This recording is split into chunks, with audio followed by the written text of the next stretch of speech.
여러분들 그 가치 투자 산업 분야로 봤을 때 가장 대표 산업 세 개가 있죠. 첫 번째는 반도체가 있어요. 두 번째는 뭐가 있죠? 2차 전지. 마지막 세 번째 건설이 있죠. 자, 그런데 이 중에 한 가지만 골라서 산업을 우리가 선택해야 된다고 한다면 물론 세 개 다 굉장히 중요한 산업 중에 하나예요. 하지만 그 중에서도 반도체 아니겠어요? 반도체 중에서도 우리는 뭘 쳐다봐야 되죠? 쇼티지. 쇼티지가 뭔가요? 공급이 많은 거예요? 수요가 많은 거예요? 수요가 많아서 공급이 부족해지는 현상이죠? 그러면 가격이 어떻게 되죠? 올라가게 된단 말이에요. 지금 수요가 많이 늘어나고 공급이 부족한 부분들이 있어요. 그거를 노리게 되면은 좋지 않을까. 그래서 가지고 온 게 있거든요. 자, 첫 번째 우리가 보실 종목은 바로 심택입니다. 심택. 제가 여러분들한테 반도체 종목 제대로 말씀을 드린 적이 없었는데 오늘은 딱 한 가지를 먼저 가지고 왔어요. 심택의 목표가는 현재 3만 원입니다. 이건 제가 하는 말이 아니고요. 여기 보시면 목표가가 지금 3만 원까지 올라왔어요. 맞죠? 목표가가 3만 원까지 올라왔습니다. 자, 그리고 심택은 올해 1분기 영업이익이 11%가 상승을 했네요. 자, 심택은 뭐 하는 회사일까요? 인쇄회로 기판을 제조하는 그런 업체죠. 인쇄회로 기판을 제조하는 업체란 말이에요. 어떤 부분에서? 메모리 칩 부분에서. 주요 고객이 누구예요? 삼성전자, SK하이닉스. 지금 뭐 얘네들 뭐예요? 반도체 대표 기업들이죠. 그냥 대장들이잖아요, 얘네들을. 얘네들을 고객사로 확보하고 있는 안정적인 회사다라고 이야기합니다. 자, 여기도 나오네요. 자, 뉴스에도 나오네요. 심택의 비메모리향 매출 비중 밸류에이션 할증이 가능해졌으며 목표가를 28,000원에서 얼마까지? 3만원으로 상향하고 투자 의견은 매수를 유지했다. 자, 이게 인쇄 회로판이에요. 자, 이게 인쇄 회로판인데 이거는 이제 메인보드죠. 메인보드에만 인쇄 회로판이 있는 게 아니라 램이 있어요. 램. 램에도 이렇게 미세한 인쇄 회로판이 있죠. 이런 반도체 회사에서 이런 DDR5 램을 생산을 하려면은 이런 회로판이 필요한데 이런 것들을 주로 생산해서 납품해주는 회사가 바로 심택이다. 자, 우리가 이제 21년으로 추정되는 영업이익을 봐야 되겠죠. 자, 21년 추정된 영업이익은 자, 올해 추정되는 심택의 영업이익은 바로 1100억대 1100억 1100억입니다. 그러면 현재 우리가 재무제표를 안 볼 수가 없겠죠. 지금 재무제표 보면은 21년도는 900억이었어요. 네. 근데 지금은 추정하는 것을 1100억까지 보고 있고 ROE 보세요. 어마어마하죠. 그러면은 우리가 심택을 110억이라고 봤을 때 얼마를 곱해야 돼요? 멀티플 얼마나 주실래요? 저는 개인적으로 20은 줘야 된다고 보고 있어요. 그럼 얼마예요? 2조 정도는 되겠죠. 2조. 그럼 지금 심택이는 지금 2조는 받아야 되는데 멀티플이 20을 줬기 때문에 2조는 받아야 되는데 현재 우리 심택은 지금 이 정도밖에 안 되네요. 7천억이네요. 그러면 얼마가 싸요? 3배가 싸네요. 여러분들 DDR 하죠? DDR이 뭔가요? 아까 제가 보여드린 램이죠. 그럼 램은 뭔가요, 여러분들? 램. 자, 램은 주로 어디에 들어가죠, 여러분들? 램은 주로 이렇게 들어가요. 자, 심택이 만드는 메모리는 어디에 들어갈까요? 여기 용도로 보니까는 요렇게 다 들어가죠.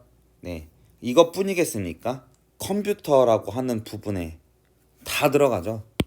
뭐 컴퓨터라고 한다면은 이제 의료기기에서도 들어갈 거고 이제는 자동차 부분에서도 들어갈 거란 말이에요.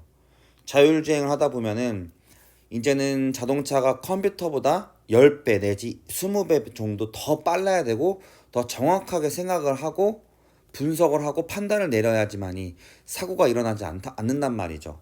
뭐 그럴 때 이제 메모리가 엄청나게 중요한 역할을 하겠죠. 그러면은 여러분들 메모리는 무엇이냐?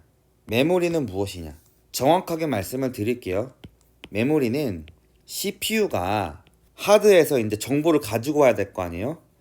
하드에서 정보를 가지고 올 때 중간에 이제 걸리는 시간이 있을 거 아닙니까? 그 정보 처리를 빠르게 해주는데 도움을 주는 놈이에요. CPU는 사람으로 치면 이제 뇌라고 할 수 있죠. 뇌. 이 뇌가 저장되어 있는 기억 속에 있는 것들을 빨리 가지고 올 때 이거를 빠르게 회전시켜 줄 수 있는 녀석이 바로 메모리 카드, 메모리다라고 하는 거죠.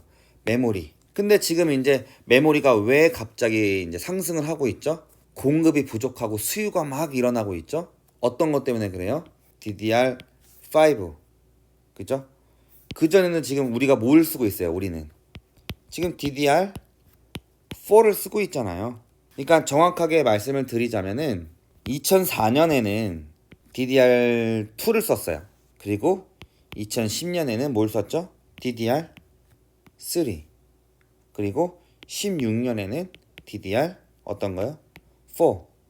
이제 20년도에는 DDR5가 있어요.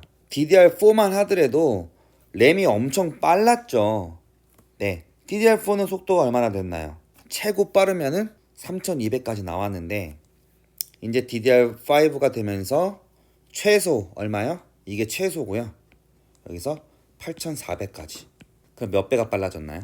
약 1.5배에서 2.5배까지 빨라졌죠. 그런데 DDR5가 속도만 빨라졌느냐? 아니에요. 속도도 빨라졌지만 두 번째 DDR5의 기능 중에 필수 기능 중에 하나가 뭐냐면은 ECC 기능이 추가가 되었다는 거예요. 그러면은 ECC 기능이 뭔데? 간단합니다. 오류를 수정하는 코드가 하나 생긴 거예요. 오류를 수정하는 코드가 하나 생긴 겁니다. 야, 그러면 킹주린, 지금은 오류를 수정할 수 있는 메모리는 없어? 네, 없어요. 그럼 지금 우리가 쓰고 있는 메모리는 다 오류가 있어? 네, 있어요. 그 오류가 뭔데? 그러니까 우리가 메모리 카드에서 여러 가지 이제 그 컴퓨터 기기에서의 언어는 숫자가 0, 1, 대표적인 이런 언어 코드를 사용하는데 0으로 인식해야 되는데 1로 인식하거나 1로 인식해야 되는데 0으로 인식하면서 우리가 지금 느끼지 못하는 컴퓨터 상에서의 오류들이 일어나고 있어요. 네, 이런 부분들이 잡아준다는 거예요. 어디서? DDR5에서. 야, 지금도 그러면은 이런 거 오류가 있어도 잘 쓰고 있는데 굳이 이런 ECC라고 하는 기능이 있어야 돼? 네, 있어야 돼요. 왜 있어야 되냐면은 자율주행에도 컴퓨터가 들어갑니다. 이제 자, 전기차 다 전산 기능이죠. 정보를 왔다 갔다 해준단 말이에요.